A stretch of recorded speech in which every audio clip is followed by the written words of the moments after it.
Olá, boa noite, como vai você? Olha, em horário especial essa semana, né? Logo depois do Datena. Então, começando o programa hoje com a estreia, gente, do nosso quadro Gloriosas Mulheres. E é disso que vamos falar agora. Olha, quem está ao meu lado, Ellen está aqui conosco, tem uma história lindíssima de dar a volta por cima. Daí você vai ver, gente, o que é a vida dessa mulher, o que foi e onde ela está hoje. É muito bacana. Esse quadro conta exatamente essas histórias bonitas que inspiram, de mulheres que dão a volta por cima após um casamento traumático. Então conheça um pouquinho mais da história da Ellen. Já voltamos. Quem vê Ellen Dalla assim, em plena atividade, com muita energia e sucesso, nem imagina o que ela passou durante um casamento tóxico com o ex-marido. Ellen foi casada por mais de 20 anos e teve 3 filhos. A violência psicológica chegou em um ponto que Ellen ficou à beira do abismo. Ellen é psicóloga pós-graduada em sexualidade humana, filosofia, entre muitos outros títulos. Ellen, muita história, né? Muita reconstrução em tudo isso. Quando você percebeu que algo estava diferente, que estava mudando dentro de você, no seu casamento? É muita glória, né, Fabrício? É muita glória, porque quando a gente percebe a situação caótica que a gente se encontra, a gente tende a achar que aquilo ali é ruim. E, na realidade, as coisas que nos paralisam, eu sempre falo isso em atendimento, nos meus vídeos, que as coisas que nos paralisam não são as coisas ruins, são as coisas mais ou menos. Porque as coisas ruins nos impelem a mudar. E as coisas muito boas nos seguram. E quando você está no morno, você tende a permanecer. E é por isso que muitas vezes as pessoas não se movimentam na vida. Quando a coisa fica ruim realmente, que fica caótica, a gente dá um jeito de virar a chave e mudar. E nesse momento, eu que venho de família italiana, imigrantes, cruzaram o oceano, cruzaram mares para chegar até aqui, no meio do nada, que chegaram sem saber por onde começar, se estabeleceram a partir de Colatina, que é uma cidade de interior, né? E quando eu me percebi naquele caos, que eu tomei a decisão de partir para uma carreira solo, eu não conseguia enxergar o momento glorioso que eu estava vivendo. E aí quando você fala que os italianos se encontraram no meio do nada, qual foi o seu meio do nada? Vou te contar uma experiência muito profunda que eu tive. Eu estava passando na Avenida Dante Michelini e eu olhei para o lado e vi um grupo de travestis. Era à noite. E eu olhei para eles e eu pensei, nem isso eu sei fazer. E naquele momento, a pergunta que ecoava em mim era, em que momento eu me perdi de mim? Em que momento eu me deixei chegar nesse estado, chegar até aqui? E isso ficou ecoando dentro de mim. Então eu sabia que essa resposta não estava do lado de fora. E eu então parti para buscar essa resposta dentro de mim e me recolhi. Durante um certo tempo, eu precisei me recolher para encontrar essa resposta. E foi a psicologia que me deu essa resposta e eu fui estudar, né? Mas aí tem a questão do relacionamento, né, que foi um caos, né, que foi um agente transformador.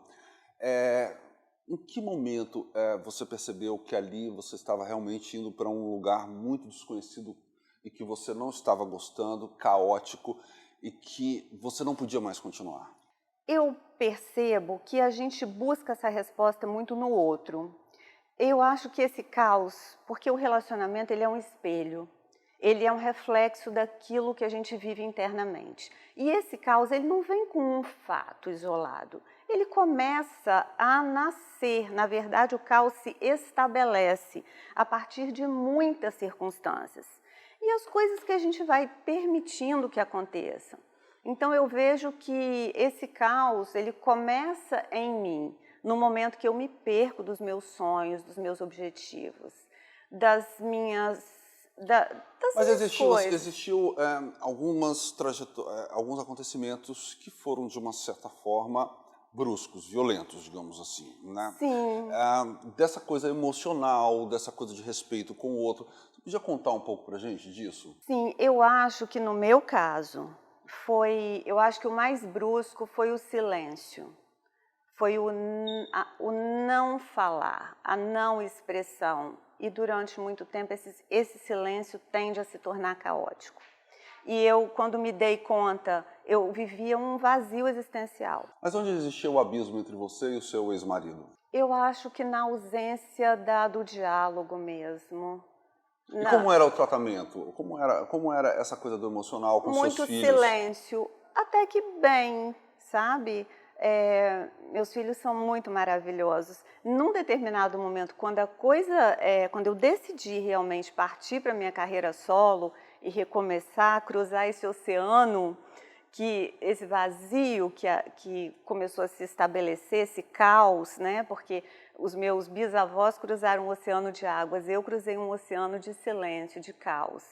E fui me reencontrar. E foi a partir do divórcio que eu comecei essa trajetória, né? Comecei a construir a minha E trajetória. como foi esse divórcio? Foi complicado? Foi traumático para você? Em princípio foi muito complicado, muito sofrido, mas quando eu me dei conta que eu carregava no meu DNA essa história de reconstrução, eu pensei, se eles fizeram, eu também posso fazer. Se eles reencontraram o ponto de partida, eu também posso reencontrar. Quando você disse eles, os seus antepassados. Isso.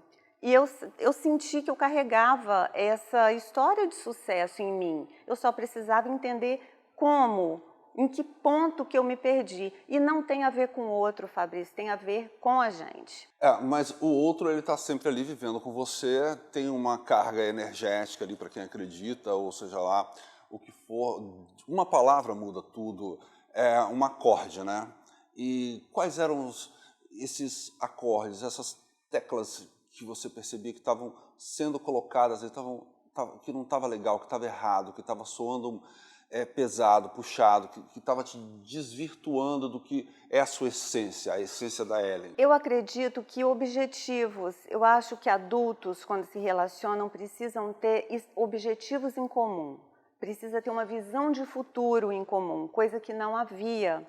Então, esse acorde, ele precisa encontrar uma ressonância. Quando ele não encontra, a coisa não... Você acha que era um descaso com você, digamos, uma indiferença? Eu acredito que a gente muda, né? A vida vai nos construindo e vai nos fazendo tantas mudanças que às vezes a gente olha uma pessoa que percorreu uma parte da jornada e quando você olha novamente para essa pessoa 10, 2, 5, 20 anos depois, você pode estar muito diferente. Na sua opinião, Ellen, o que significava a Ellen para o seu ex-marido? O que significava? Eu acredito que significava a vida que ele sempre sonhou. Qual era a vida que ele sempre sonhou? Essa vida bonita, né, de conquistas, de realizações, de coisas. E os meus materiais, você objetivos está falando? também materiais, também. Acho que cada um tem, né, o seu valor, né, o valor que a gente dá para algumas coisas. Eu não tomo para mim essa coisa de que de que o material é menos importante. Eu acho que é tudo importante. Acho que as conquistas materiais da gente são muito importantes. Mas você não estava se sentindo incluída nessas conquistas? Talvez sim, mas eram objetivos diferentes. Não é que era nem melhor nem pior. Era só diferente, eram caminhos diferentes. E qual foi o momento mais caótico, assim, para você? Eu acho que foi o momento que eu me vi fora da estrutura, porque como eu vinha debaixo de uma estrutura muito boa, empresarial, muito segura, nunca precisei olhar a parte do cardápio de preço, né, Fabrício? E no momento quando eu decidi seguir solo, então essa responsabilidade caiu sobre mim. E eu precisei dar conta desse recado. Mas nesse momento que eu te contei, que eu passei pela Dante Michelini, que eu pensei, nem isso eu sei fazer, naquele momento, dentro de mim, eu tomei uma decisão. Eu vou construir uma carreira de sucesso e eu vou construir uma carreira brilhante. Só? Só. Sem depender Só. de nada, de ninguém? Não, de ninguém. E eu fui buscar recursos dentro de mim. quando eu olhei para trás, eu percebi que 22 anos me deram as duas coisas mais importantes que, na minha visão, alguém pode ter, que são meus filhos, que são a semente do futuro, e uma boa história para contar. E você não queria, então, ir por aquele caminho que você diz assim, olha, que escreveram esse roteiro aqui, aí você disse assim, não, eu não vou fazer esse roteiro aqui, que escreveram, eu quero fazer o meu roteiro, é isso? Eu não tinha essa consciência. Quando eu tomei essa decisão, eu pensei, o que eu tenho nas mãos? A única coisa que eu tinha era o conhecimento do sofrimento humano. Como você encara, o que é a dor para você? A dor é uma ilusão que a gente tem desse script que você falou. Porque a dor é um oceano que a gente cruza para quando a gente chega do outro lado, a gente percebe que muitas sombras eram criações da nossa mente, não eram reais. O monstro nunca é tão grande, porque ele está sempre escondido no armário. Como você encara o monstro? Eu, hoje, com a maturidade que eu tenho, eu procuro encará-lo com respeito, entendendo que nem ele é tão grande quanto eu penso e nem eu sou tão impotente quanto eu posso imaginar. Aí você enfrenta? Aí eu analiso e busco o momento certo que eu estou pronta para enfrentar. Muito bom, e aí eu queria que você deixasse, olha só, primeiro eu quero te dar um abraço, porque você tem uma história de guerreira, uma história muito bonita, e eu sei o quanto é difícil estar aqui, assim, para contar uma história para as câmeras de televisão, para você mesmo, né? para a gente, para todo o estúdio aqui que ficou emocionado.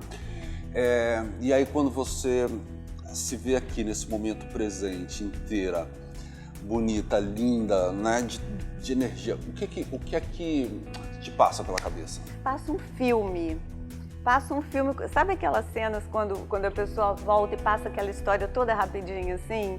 Esse filme volta na minha cabeça e a única coisa que ecoa hoje é a vontade de transmitir essa vida que eu encontrei a partir de dentro.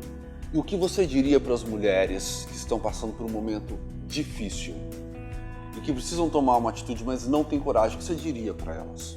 Eu diria que é simples, mas não é fácil. Eu diria para se estruturar. Eu sempre digo que a liberdade feminina começa na conta corrente.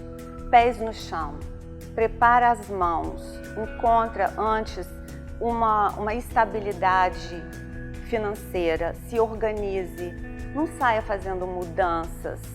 Primeiro coloca os pés no chão, se estruture, se organize internamente, porque a gente precisa dar conta de segurar um tranco que muitas vezes a gente não foi criada e educada para segurar.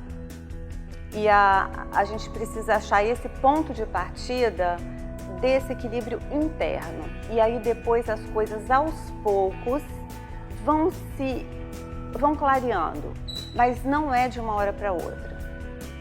Precisa ter pés no chão. Maravilha, muito bom estar aqui com você. E esse foi o Casa Mais Família, estreia do nosso quadro Gloriosas Mulheres. Tá bom?